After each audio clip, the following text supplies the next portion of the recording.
Well, welcome to part 2 of the Gathering of Victorian Locomotives. That's when we gather our luggage and start heading for home, sadly. Sadly, we're on our way home, but it's amazing what turns up on the freeway when you're driving along. That's right.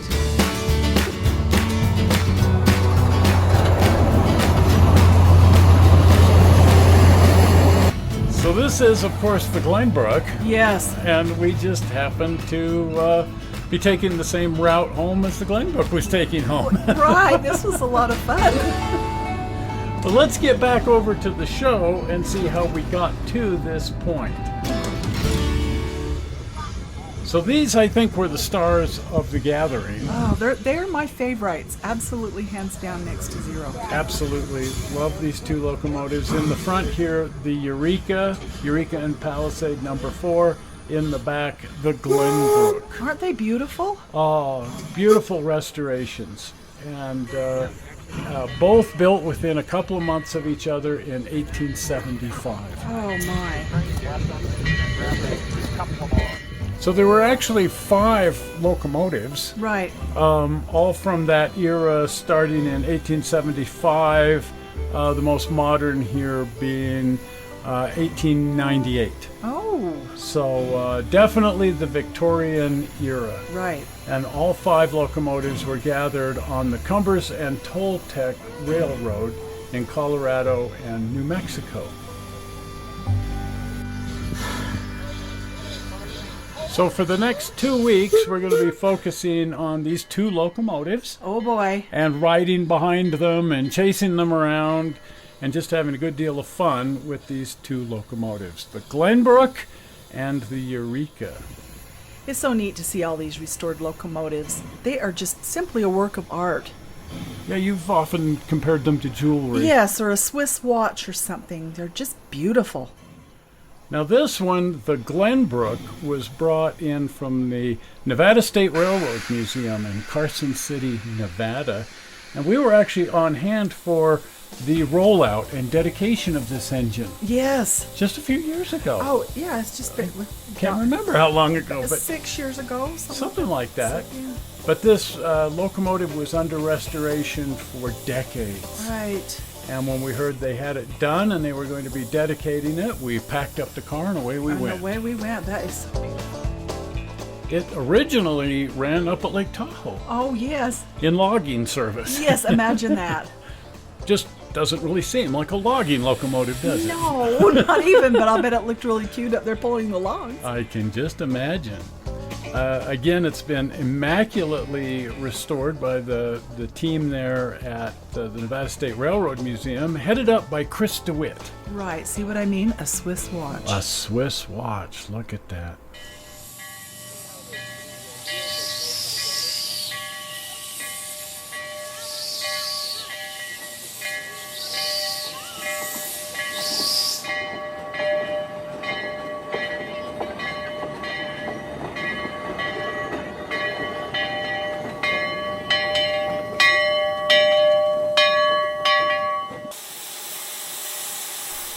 They really don't have a lot of track there at the museum. No. And even less of that is narrow gauge track. Ah. So they can kind of run this back and forth and back, but until they brought it here to the Cumbres and Toltec, it had never been allowed to get up to speed or really pull any equipment or do anything like a real locomotive would have originally done.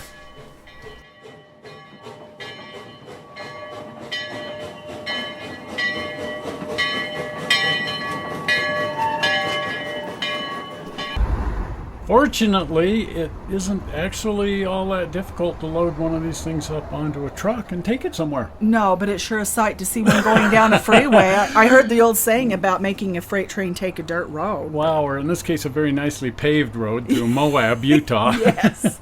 But there it is.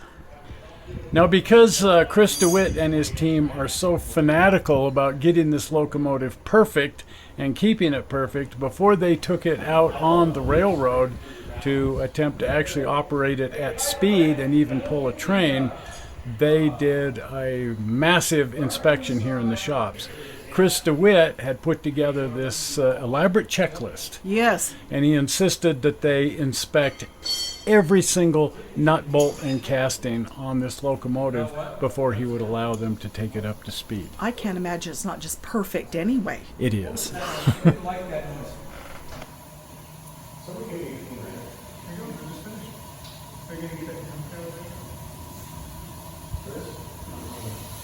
What are we looking at?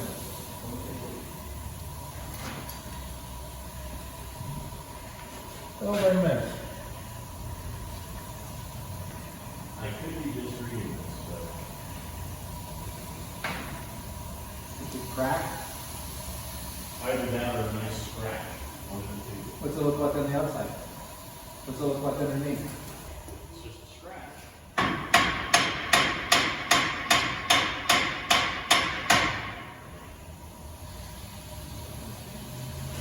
It might just be.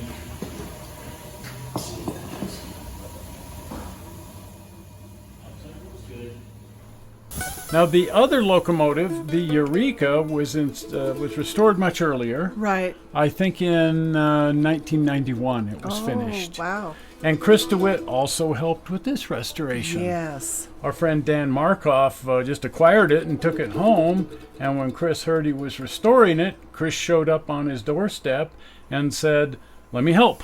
Well, that would be advisable, I'll tell you. And so, yeah, he helped guide Dan. Because what do you do? You suddenly acquired a locomotive and now Yeah. you're going to restore it. And how do you even proceed? I wouldn't even know where to begin. What's with all the noise? Quiet on the set. Quiet on the set. Let's see, we're making art over here.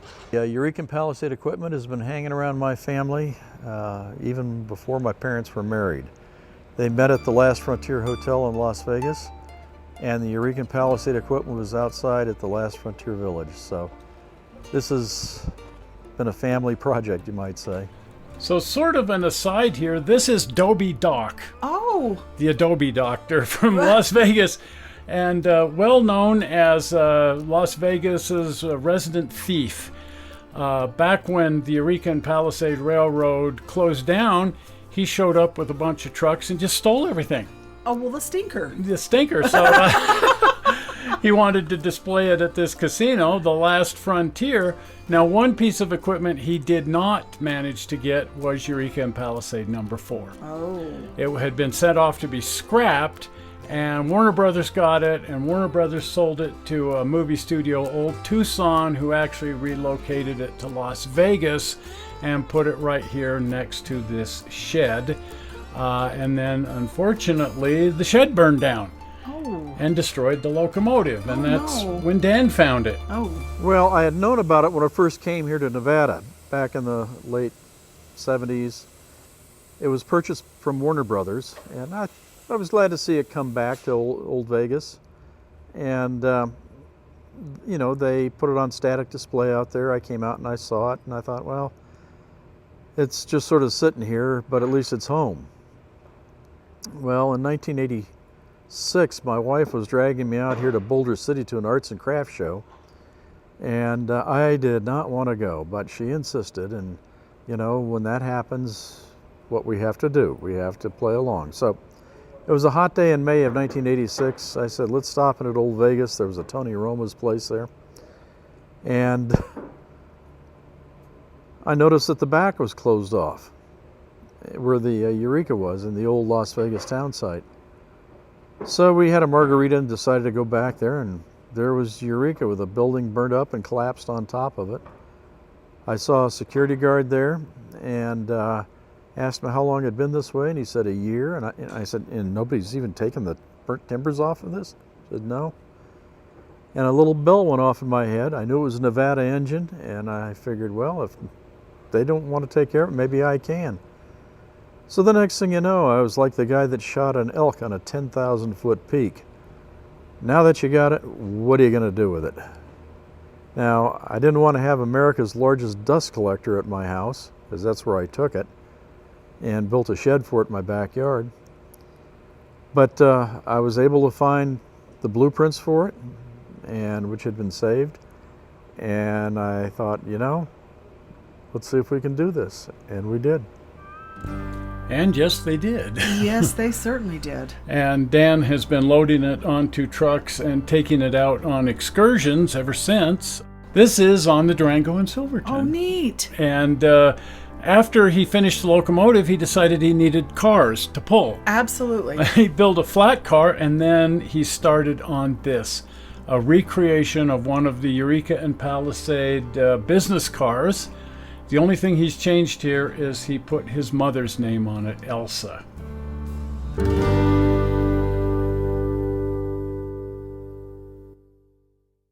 This is the original paint design that went on this car when it left the Billmeyer and Smalls factory back in 1874 or whenever it was. And the Smithsonian has a builder's photo of the sister car of this called the Eureka, built for the Eureka and Palisade by a strange coincidence. And so we were able to copy that exactly. And this is the way it was, except for the name, which, like I said, is my mother. But all this you can see in the old builder photos, and we're able to replicate the whole thing. Now, a lot of us were hoping that the car would be ready for the Gathering of Victorian Locomotives. Right. And it almost was. Oh. These are some earlier pictures of the construction, but the way it stands right now, all that remains to be done is the headliner. Oh. But that all has to be hand painted and Time consuming. time consuming. They almost got it ready.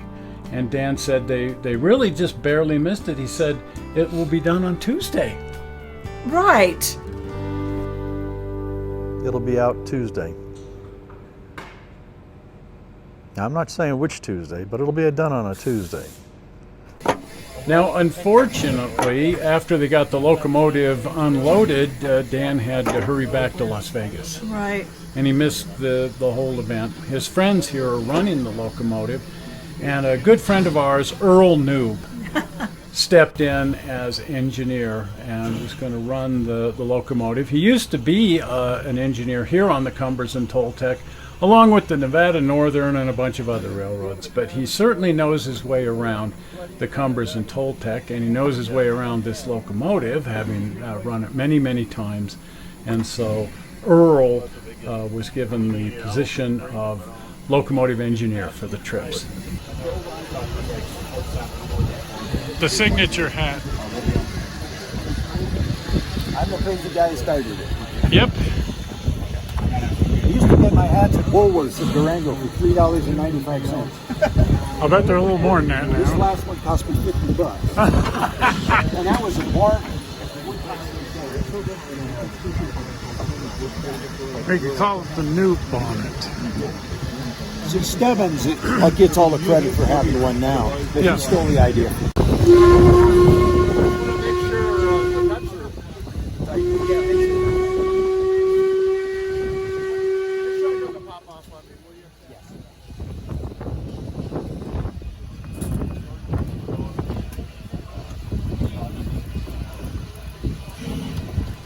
Now, in order for these locomotives to double head, of course, they're going to need to be coupled together. Oh, that makes me nervous. Oh, it makes me really nervous. You see, when these locomotives were built, they used to use a link and pin coupling. Oh. And then later on, railroads were required to switch over to knuckle couplers. And for a brief period, they had this, a split knuckle. So you could either couple in using the knuckle coupler, or with this pin dropped through the link, you could do link and pin. Well, these locomotives are still link and pin at the front, but they have split knuckles at the back. And you might split your knuckle if you're not careful. Yeah, and remove a whole finger. Right. So Chris here is helping guide that in, and they're going to use the link on the front of the Glenbrook and tie that into the split knuckle on the back of the Eureka.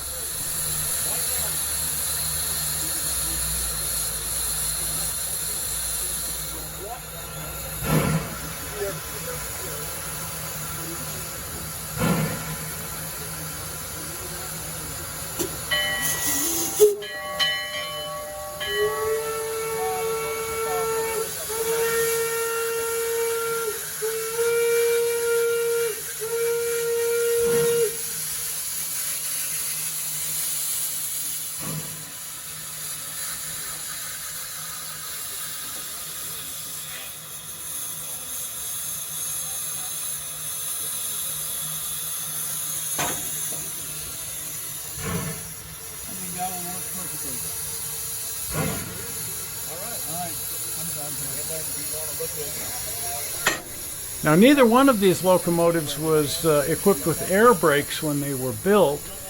Dan left air brakes on his when he restored it, but the Glenbrook was returned to its original factory build, and in order to come to this meet, they rebuilt it and added air brakes. So now they're trying to figure out how to add an air hose to the front of the Glenbrook so they can tie the two locomotives' braking systems together.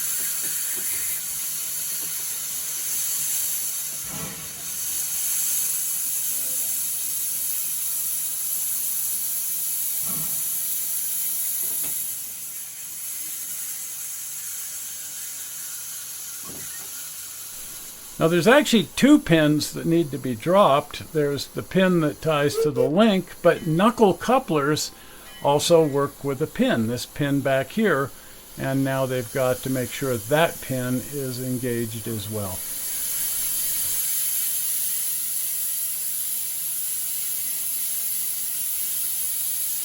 Well, now that they've got it all linked together and the brakes hooked up, a few quick trips around the balloon track and test it, make sure everything's working correctly before they take it out on the high iron. Oh, yes. Fingers crossed. Fingers crossed.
Well, next week we're going to go for a ride Yes, we are. and do a little train chasing over the entire line and really follow these two locomotives around. Yes. And that should be fun. Yes.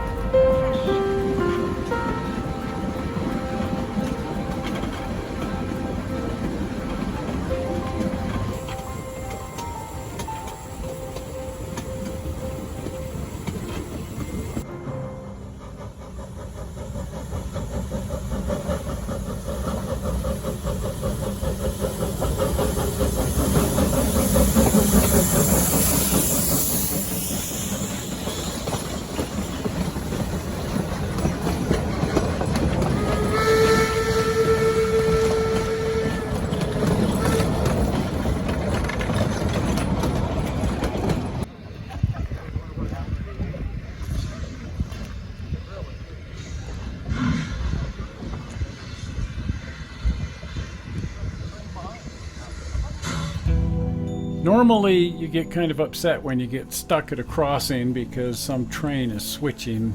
Oh, the only way I'd have been more upset is if there'd have been a car in front of us. Yeah, this was amazing to just sit here and watch them switch out the train while we waited for them to clear the intersection. Exactly. Take your time.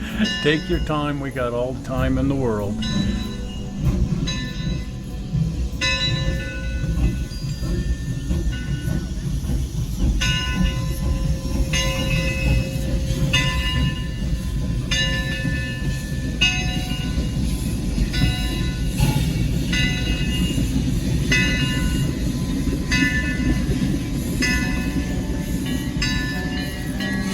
So in the vernacular of the old movies, I guess this is riding off to the sunset in the west. Okay, but which direction? It was all around us. Yeah, this was the most amazing sunset, a 360-degree sunset. The high elevation. I guess these things happen when you're at 11,000 feet. Right. Anyway, it was absolutely spectacular to see.